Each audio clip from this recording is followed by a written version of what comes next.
আল্লাহ তাআলা পবিত্র কোরআনের মধ্যে বলেন, ওয়াল-যালিমিনা আ'আদ্দা লাহুম আযাবান আলীমা।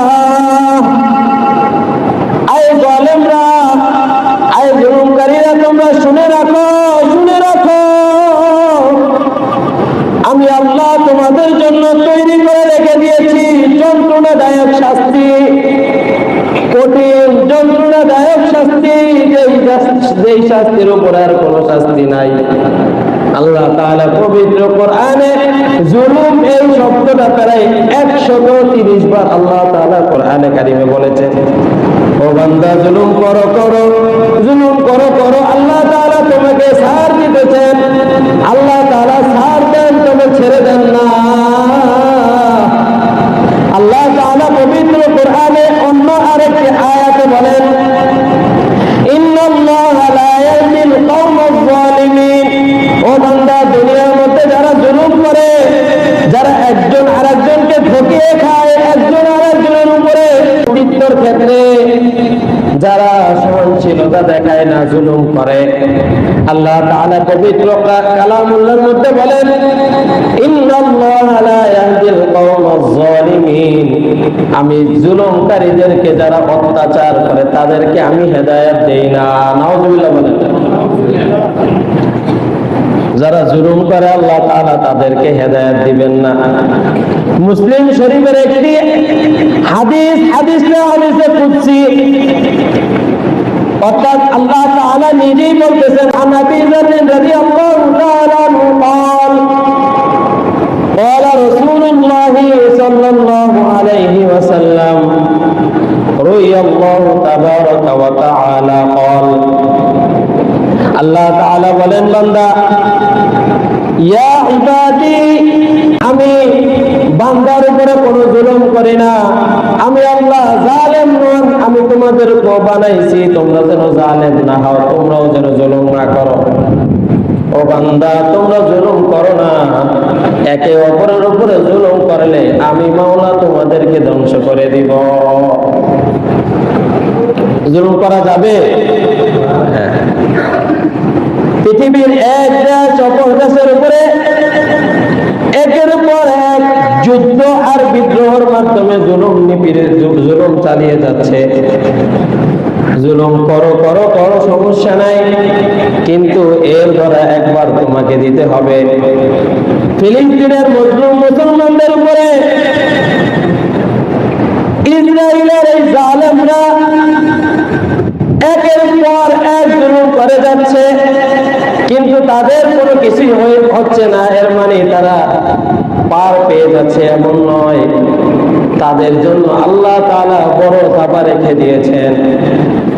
হাদিসের মধ্যে আছে, যখন বান্দা জুলুম করবে, সে নিজেকে বড় ভেবে অন্যের উপরে যখন জুলুম করবে, আল্লাহ তাআলা তার উপরে তার থেকেও বড় আরেকটা জালেম এনে দিবে।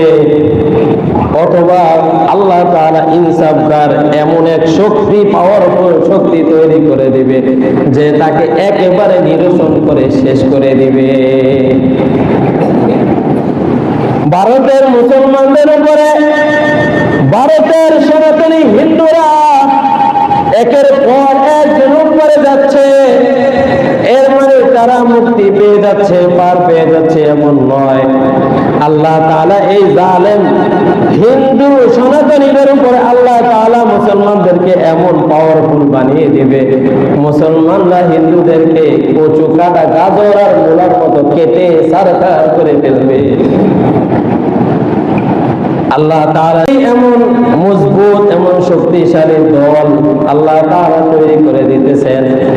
আপনার আর আমার খবর নাই এমন দল কোথা থেকে আসবে। একের পর এক পৃথিবী এরকম ভাবে যখন জুলুম করতে করতে এক পর্যায়ে যে তারা বেশি জুলুম করে ফেলবে, আল্লাহ তাআলার পক্ষ থেকে বড় একটি দল, মুসলমানের একটি বড় সৈন্যবাহিনী পাঠিয়ে দিবেন। যেই সৈন্যবাহিনীরা এসে জালেমদের উপরে, জালেমদের কর্তৃত্বকে ভেঙে চুরমার করে দিবে। আল্লাহ তাআলা ইমাম মাহদিকে পাঠিয়ে দিবেন। কিয়ামতের পূর্বে দাজ্জাল যখন চলে আসবে, দাজ্জাল আসার আগে ইমাম মাহদীকে আল্লাহ তাআলা পাঠিয়ে দিবেন। ইমাম মাহদী এসে পুরো পৃথিবীর মধ্যে ইনসাফগারের রাজত্ব চালানোর ব্যবস্থা করবেন। এজন্য মুসলমান, আজ আমরা খুব ক্লান্ত, আবার খুব মর্মাহত।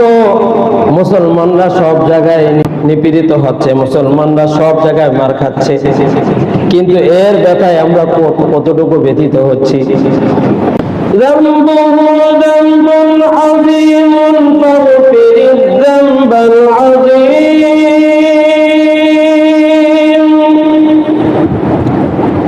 ذنبه ذنب عظيم فاغفر الذنب العظيم إنه شخص غريب مذنب عبد جليل إنه شخص غريب مذنب عبد جليل قال يا ربي ذنوبي مثل رمل لا تعد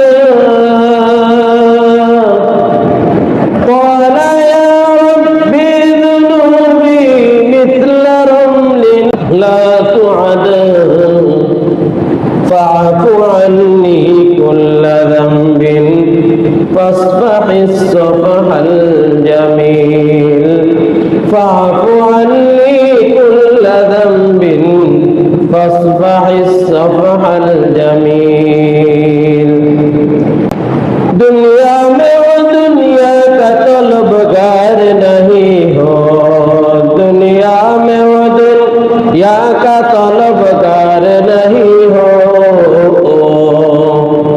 बाजार से गुजरा हो खरीदार नहीं हो बाजार से गुजरा हो खरीदार नहीं हो দুনিয়ার বাজারে সদা কিনিবারে পাঠাইছেন মাওলা তোমারে দুনিয়ার বাজারে সদা কিনিবারে পাঠাইছেন মাওলা তোমারে বড় আফসোস আমাদের দেশের মুসলমানদের অবস্থা এত ভয়াবহ হয়ে গিয়েছে। মুসলমানরা ফিলিস্তিনের মজলুম মুসলমানদের জন্য যতটুকু কান্না না করে তার থেকেও বেশি কান্না করে খেলার মধ্যে একটি দল হেরে গেলে। নাউজুবিল্লাহ বলবেন না? গত কয়েকদিন আগে খেলার একটি দল ব্রাজিল, এই দলটি খেলায় হেরে যাওয়ার কারণে বাংলাদেশের মুসলমান খুব কষ্ট আর দুঃখ আর বেদনার সাথে বলতো আত্মহত্যা করেছেন। কি করেছেন? আত্মহত্যা করেছেন। لا يؤمن أحدكم حتى أكون أحب إليه من والده وولده والناس أجمعين। রাসূল কারীম সাল্লাল্লাহু আলাইহি ওয়াসাল্লাম বলতেছেন, লা ইউমিনু আহাদুকুম, তোমাদের মধ্যে কেউ পরিপূর্ণভাবে ঈমানদার হতে পারবে না, হাত্তা আকুনা আহাব্বা ইলাইহি মিন ওয়ালিদিহি, নিজের সন্তান থেকে, ও ওয়ালাদিহি, নিজের মা বাবা থেকে, ওয়ান নাসি আজমাইন, পুরা পৃথিবীর সমস্ত মানুষ থেকে আমি নবীকে যে বেশি মহব্বত করতে না পারবে, আমি নবীকে যে বেশি ভালো না বাসতে পারবে, লা ইউমিনু, সে পরিপূর্ণ ঈমানদারই হতে পারবে না। ভারতের হিন্দুরা মুসলমান, ভারতের হিন্দুরা রাসূল কারীম সাল্লাল্লাহু আলাইহি ওয়াসাল্লামকে অবমাননা করে গালি দেয়। ফ্রান্সের রাসূল কারীম সাল্লাল্লাহু আলাইহি ওয়াসাল্লামকে গালি দেয়, অবমাননা করে। পৃথিবীর অমুক প্রান্তে রাসূল সাল্লাল্লাহু আলাইহি ওয়াসাল্লামকে গালি দেয়, অবমাননা করে। না না, তোমার ভিতরে কোনো কষ্ট, তোমার ভিতরে কোনো দরদ আর তোমার ভিতরে কোনো ব্যথা নাই। এর জন্য যখন কোনো মিছিলে বের হতে বলে, তুমি মিছিলে বের হতে পারো না, তোমার পায়ে ব্যথা। মিছিলে বের হতে পারো না, তুমি হাঁটতে পারো না বলে, আহা মুসলমান, তোমার দাড়ি পেকে গিয়েছে, তোমার চুল পেকে গিয়েছে। মৃত্যুর কোনো বয়স সীমা নাই, মৃত্যুর কোনো সময় সীমা নাই। কুল্লু নাফসিন যায়িকাতুল মাউত, প্রতিটা নফসের জন্য, প্রতিটা জীবের জন্য মৃত্যু স্বাদ গ্রহণ করার কথা আল্লাহ তাআলা কোরআনে কারীমের মধ্যে বলে দিয়েছেন। এত কিছু জানা সত্ত্বেও রাসূল কারীম সাল্লাল্লাহু আলাইহি ওয়াসাল্লামকে গালি দেয়, তোমার মধ্যে কোনো দরদ নাই, ব্যথা নাই। মুসলমান আর্জেন্টিনা, ব্রাজিল, অন্য অন্য দল হেরে যায়, এর জন্য তুমি কান্নায় ভেঙে পড়ে একেবারে তুমি আত্মহত্যা করে তুমি নিজেকে বিলিয়ে দিতেছ। কার জন্য বিলিয়ে দিতেছ মুসলমান? তোমার হাসর নাসর, তোমার পরকালের জিন্দেগি কেমন হবে তুমি একবার ভাবছো কিনা? এই দুনিয়া তো তোমার শেষ নয়, এই দুনিয়ার জীবনটা তোমার শেষ নয়, পরকালের জন্য বড় একটি জীবন আছে, যে জিন্দেগির শুরু আছে, যেই জগতের শুরু আছে আর শেষ নাই। যেই জগৎ শুরু হবে শেষ হবে না। দুনিয়ার জগৎ তোমার জন্য শুরু হয়েছে, আবার এটা শেষও হয়ে যাবে।